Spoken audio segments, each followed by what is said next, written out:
اعوذ باللہ من الشیطان اللعین الرجیم بسم اللہ الرحمن الرحیم. حاضرین و ناظرین السلام علیکم ورحمۃ اللہ وبرکاتہ. طب امام جعفر صادق علیہ السلام کے حوالے سے ہماری گفتگو کا سلسلہ جاری ہے، اور کوہڑ اور اس کا علاج کے حوالے سے آج ہماری چوتھی نشست ہے.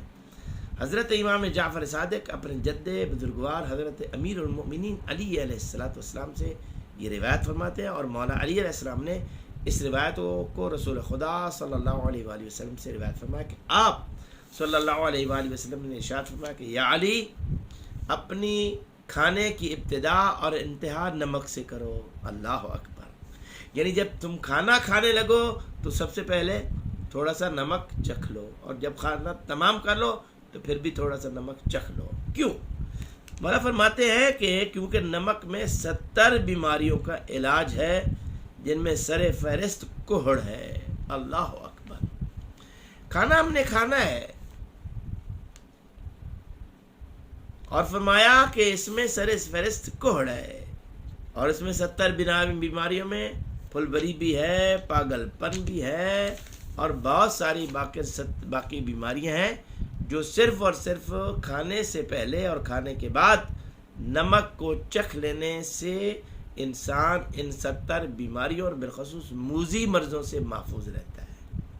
تو کیا ہی درست ہے کہ آج سے ہی ہم یہ نیت کر لیں اور یہ قصد کر لیں کہ آج کے بعد ہم اپنا کھانا نمک سے شروع کریں گے اور نمک پر ہی اس کا اختتام کریں گے. جیسا کہ آپ کو یاد ہوگا، کھانا ہم روز کھاتے ہیں، نمک بھی شاید استعمال کرتے ہوں، اور اگر ہم اسے فرمان رسالت صلی اللہ علیہ وآلہ وسلم سمجھ کے انجام دیں گے تو ہمیں 2 ثواب ملیں گے اور 2 اجر بھی ملیں گے. بیماریوں سے نجات بھی ملے گی، اور رسول اللہ صلی اللہ علیہ وآلہ وسلم کے حکم کی اتباع بھی.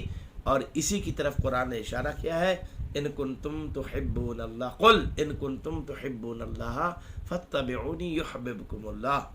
اے میرے حبیب، اپنی امت سے کہہ دو اگر خدا سے ان کا محبت کا دعویٰ ہے تو ان سے کہہ دے کہ وہ آپ کی اتباع کریں، اللہ ان سے محبت کرے گا. تو اتباع رسالت بھی ہے کھانے کا کھانا ہی. جیسا کہ کسی صحابی نے اپنا گھر تعمیر کرایا اور رسول خدا صلی اللہ علیہ وآلہ وسلم کو اپنے گھر میں دعوت دی، اور آپ نے پوچھا یہ روشن دان کس لیے ہے؟ تو اس نے کہا جی ہوا کے لیے. آپ صلی اللہ علیہ وآلہ وسلم فرمایا کہ کاش تو اگر یہ نیت کرتا کہ اس روشن دان سے مجھے اذان کی آواز آئے گی اور میں بر وقت نماز پنجگانہ باجماعت ادا کروں گا تو ہوا بھی آتی رہتی، ثواب بھی جاری رہتا.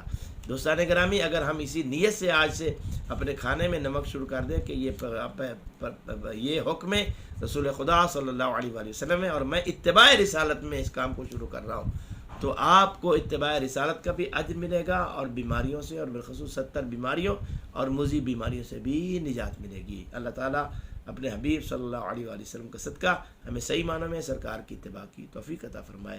والسلام علیکم ورحمۃ اللہ وبرکاتہ.